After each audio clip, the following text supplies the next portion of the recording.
Good Good morning. morning. Let me Let me. know in the comments. We are at my house. So I have no idea if this is working. I think that it is, but But I I don't don't know know for for sure. sure. What you may have had some feedback. Hopefully that sounds better. So let me know if you can hear me, see me. I don't know what you can do. It's cold outside. That's all I know. It's a lot of snow. Um, was outside pushing it.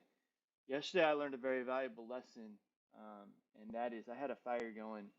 Yeah, it's weird, right? In the middle of February when snow was coming down, I had a fire going. But I had a bunch of things that were in my garage, scrap wood from when I had my wood shop here, and I'm trying to clean that out now. And so I was burning it. Well, when it's cold outside, I guess you don't realize how close you are to the fire. So I came in and I realized I'd singed a bunch of my hair. So the top of my hair is like that little like curly because it like some of it got singed. Right, this side of my beard is a little singed. This side's okay. I noticed earlier my eyelashes were singed too.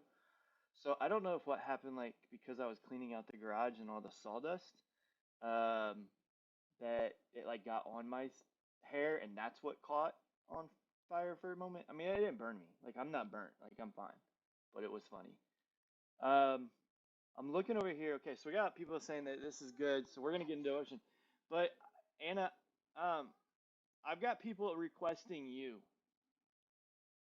Like they want to see you. I can't hear. You, put some shorts on the kid. He can't be putting him on the internet with no shorts on. He's got underwear, but crazy kid. What are you doing? Are you standing on the table? You're putting some shorts on?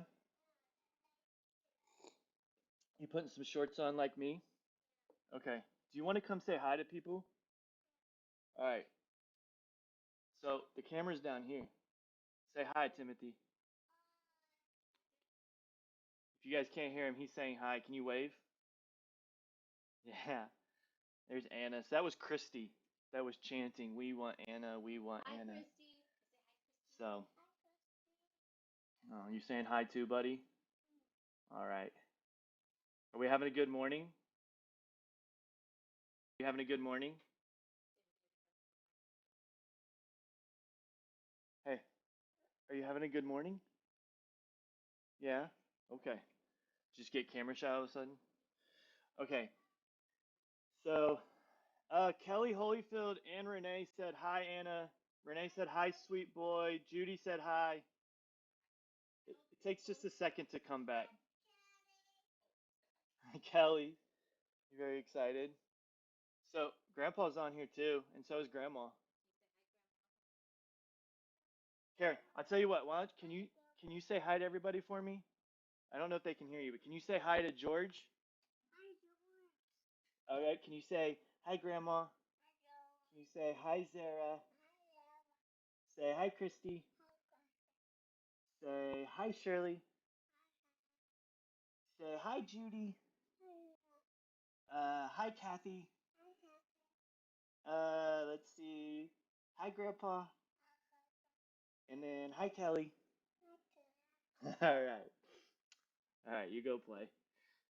So, I see everybody saying hi.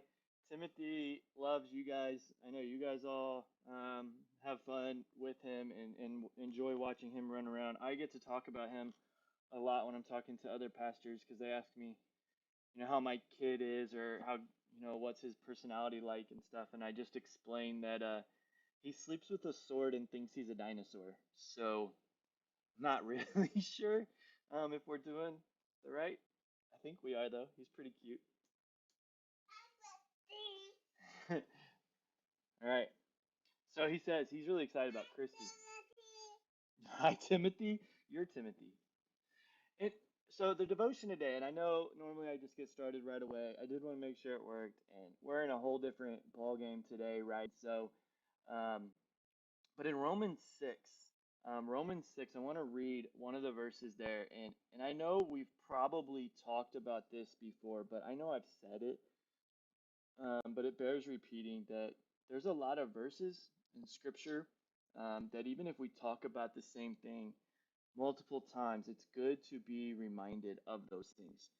And so in Romans 6, chapter 8, it says, what? We got the same one? Okay, grab him. Hey, can you go get mommy? Where's mommy? Okay. But Romans 6:8 says this. It says, now if we have died with Christ, we believe that we will also live with him. Now, if we have died with Christ, we believe that we also live with him.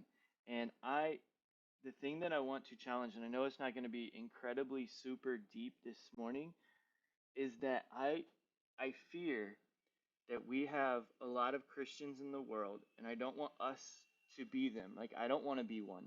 And I have to challenge myself because this is a daily thing. Um, that I need to remember what it says, the first part of that verse there. If I have died with Christ, I believe that I will also live with him. And I know sometimes we get into it, and I don't want to try to, again, I know I've talked on here before. I don't like arguing eternal security because I do believe in eternal security. Um, but I think that it's a good reminder that every day we need to die to Christ. We need to die because we need to be able to say the stuff of this world doesn't matter. When it says die with Christ, meaning is it saying that we take the death that he died to this world, we take our sins, we take our desires, we take our temptations, we take all of the things of this world and we die with them so that we may live. And I think a lot of us don't like killing ourselves. And I'm not talking obviously about suicide and things of this, and I know there's a lot of webs here. There's a lot of shoots, off branches that we could take. But I want to try to stay focused today on just the main root here is that we need to be willing to sacrifice our life that we have here on earth so that we can live with Christ. I think a lot of us want to skip that death because it's painful, because it's hard, because it's scary, because it's challenging, right? It's this idea, and I have joked. I think that um, Disney and all of the issues that Disney has with their philosophies and things of this nature, and obviously they're a worldly company, and I'm not speaking bad against them, but I'm not also uplifting them, right? But Frozen 2 was crazy to me because it talked about going into the unknown, trying to figure out what the purpose of her life was. Something that it seems like the world would fight against, and has fought against, and still is fighting against. That you have a specific purpose for which you were created, for which you were born. And Elsa, the main character in that Frozen 2 movie, she's trying to discover what her purpose is. There's one of the main songs, and it talks about this: "Is this what I was made for?" And again, going completely against what Disney would teach you is that you were created for a purpose. We as Christians would say we are created for a purpose. Funny how this, but into the unknown, the reason that this is thing is it was scary. There were challenges, there were issues, and there was a self-sacrifice that she had to make to be able to live. And so a lot of the characters had to kind of walk through this idea. And so in our Christian walk, I think that there's a lot of times where we don't want to sacrifice, we don't want to die because we're comfortable. We are excited about what we have. We're enjoying what we have, and we're not willing to risk that so that we can live with Christ. And a lot of it's just we don't realize what that life with Christ is. We don't realize that that life with Christ is better than anything that we could ever have here. And so we hold on, we grasp as hard as we can this life here on earth. And we do this in all kinds of ways, whether it's our personal health or other people's health or We worry about so many things. You worry about your finances. You worry about your country, your home, your car, your sports, your hobbies, whatever it is. And we hold so tightly. Kids is another one that's a struggle, right? And our jobs, our professions, we hold so tightly to them, and we're so worried that if we let them go, everything's gonna go bad. And instead of just trusting in God and saying, you know what, God, I'm gonna give this all to you. I'm gonna open. This is why people when they worship, you'll see some people and they just open hands. It's like, here, God, I have nothing that is not yours. You take it all. I'm willing to sacrifice it all to you. And then you just give me the life that you want me to live, and knowing that that life is going to be better than any life that I could ever create on my own. And so I've been reading through the Old Testament. I'm in the book of Numbers and trying to work through this idea. Just kind of this morning, I'm a little bit behind on my reading, but this morning was reading through it and showing that, the Lord took the Levites, right? So he requested and demanded really that all of the firstborn, right? Talks about when he was in Egypt that he killed the firstborn, as a plague in Egypt there. But he demanded that Israel give them their firstborn. But then he gave them a plan out and he said, okay, but instead of giving me and sacrificing like your firstborn or whatever else, or dedicating everybody to me, I just want you to dedicate the Levites to me. So the Levites give everything. And when you study out that group, they have nothing in essence that is given to them. Like later when they get into the kingdom, there is, but there's some cities and things like that. But for the most part, they are like, no, God's saying, no, you don't get anything like stuff, but you get me. Like you get the closeness to me. You get the better end of the deal because you get me. And I think that's what we need to remember is that when we're not willing to sacrifice, or it's a challenge to sacrifice, when we come across a verse that says we need to die with Christ, know that while that might be scary, it might be hard, it might be challenging, what we are going to get in return, because we get Christ, we get to live with Him. That is better than anything that you could keep here on earth by not sacrificing. So hopefully Romans 6:8, a little bit of an encouragement to you this morning.